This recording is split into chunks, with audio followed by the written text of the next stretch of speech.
Absa's partnership with us was a valuable one because they understood our business. So you could say that I am walking the journey of 1,000 dreams.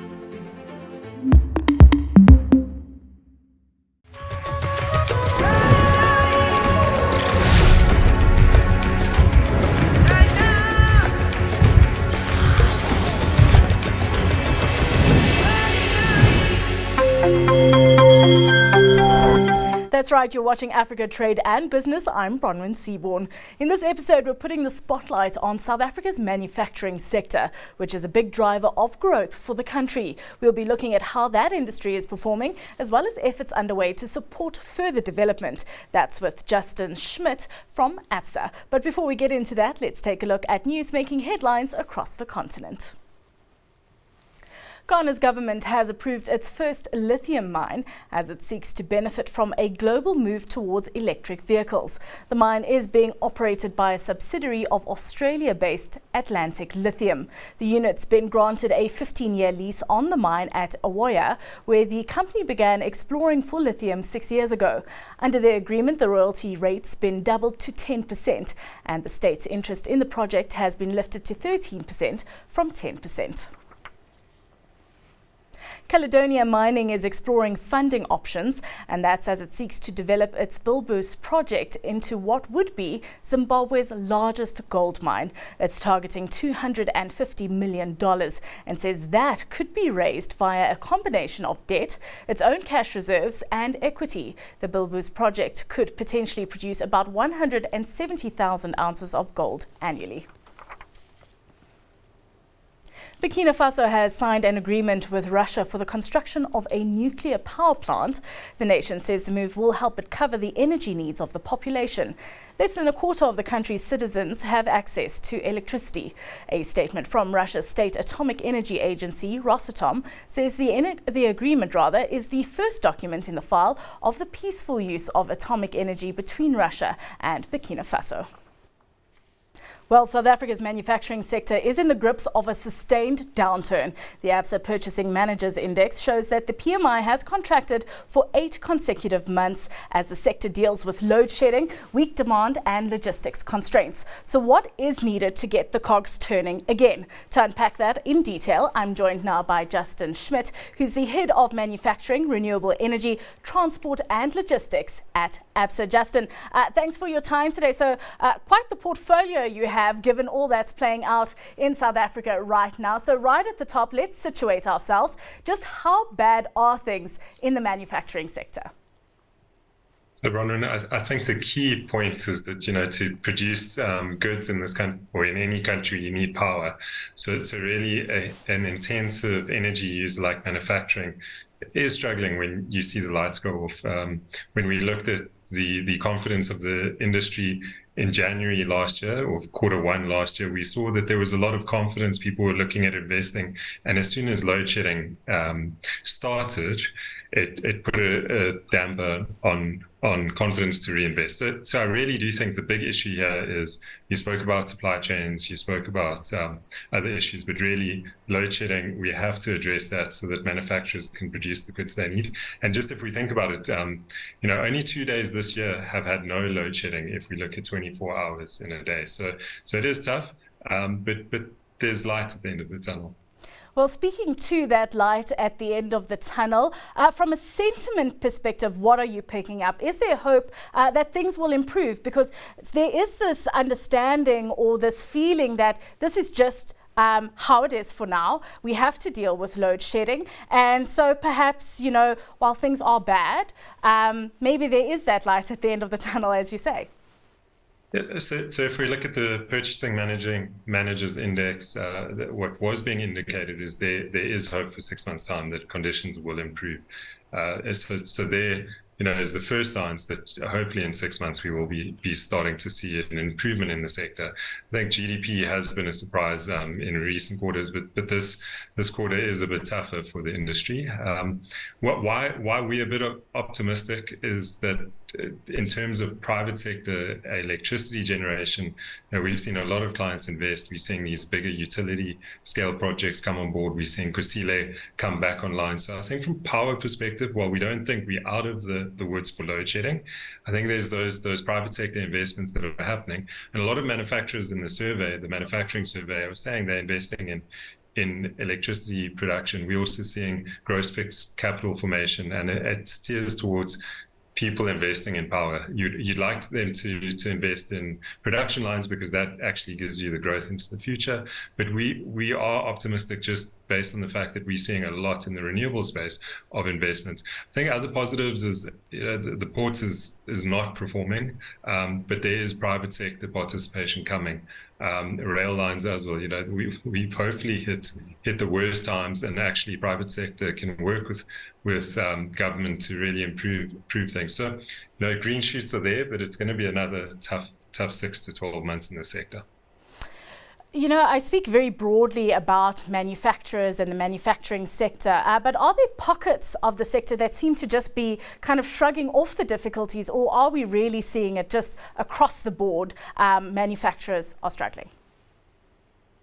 So quarter by quarter it changes. With the floods in KZN, you see more of an effect. You see kind of Toyota, when there's infrastructure damage, that automotive is maybe under pressure. So we have seen kind of subsectors see dips in confidence and increase. But what's been interesting, if you think back to COVID, something like textiles rebounded in confidence and actually competed against the other subsectors in terms of confidence, and actually saw a rebound. And that's because it costs a lot more to bring textiles in from overseas in Asia. So there's been some surprises over the last 3 years, and an area that hasn't performed over a decade has actually found a new base and performed a lot better.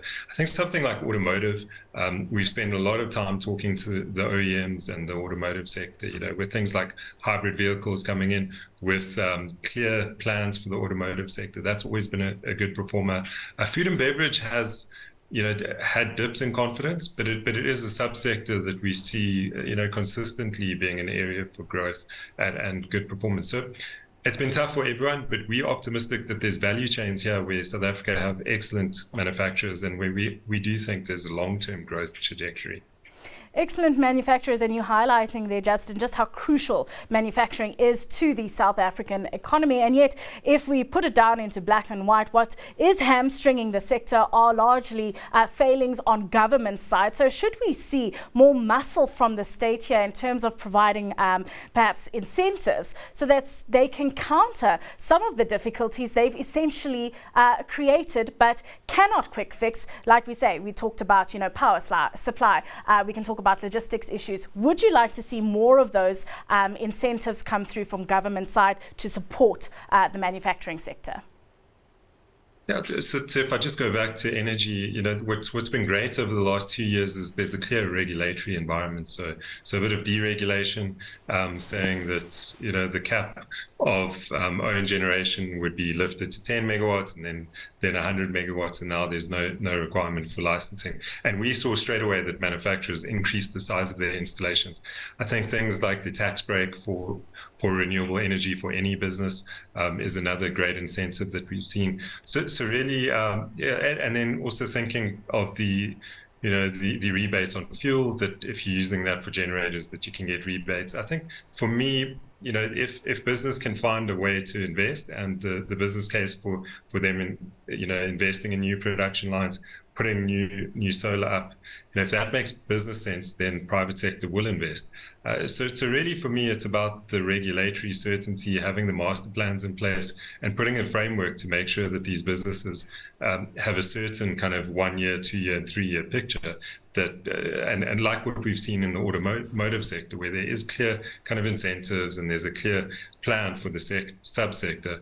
I think that's what we really want. That just create the environment that's more certain and clear rules of engagement, and then private sector will have the confidence to invest.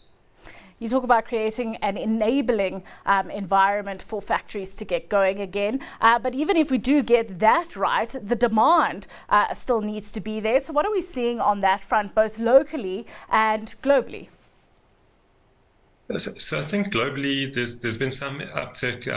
There is expectations of exports, but what really hurt over the last 6 months, and this has been coming up in our discussions with clients and in the survey, is people talking about inflation globally, which because of the increasing interest rates. So I think there has been concerns there. So we really do hope that the US is out of the woods on their inflation, including locally, because as those rates go down and global growth increases, I think that bodes well for us.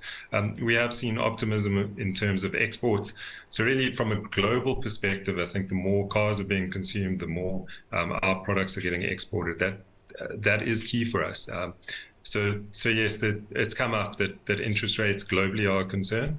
But we are hopeful that, as the CPI globally is kind of reduced, that will be positive for the sector. So Justin, all in all, as we wrap up our chat, are we at the bottom of the cycle here? Is this as bad as it gets? We can only go up from here. Or dare I even suggest that things could get worse?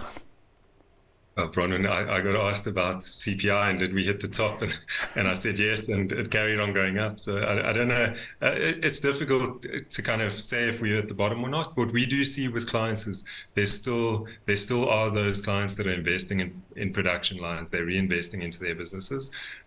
So we'll carry on supporting that. I think outside of just solar for manufacturing, where clients are replacing equipment, etc. What we'd like to see is that it becomes more broad-based and a lot more from SME into the bigger manufacturers. I'd like to think so, but I don't think we're out the woods with load shedding. I think it will reduce. Load shedding still going to be consistent next year. I think the cost of running your generators at that time was still high. So it's going to be a tough environment for businesses. We're going into elections, and that's come up in our manufacturing survey, where there's a bit of wait and see for some manufacturers, where they look at that and wonder about the certainty.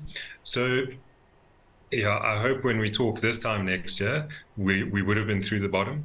But no doubt it's been a tough time for manufacturers. Every time they get a rebound, there's some other shock, like the floods, like the riots, like load shedding.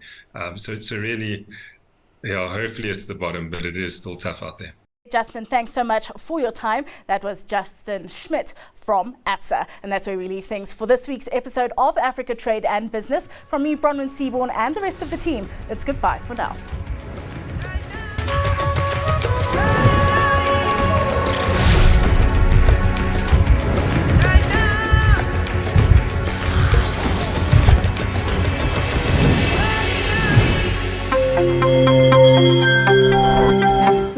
Partnership with us was a valuable one because they understood our business.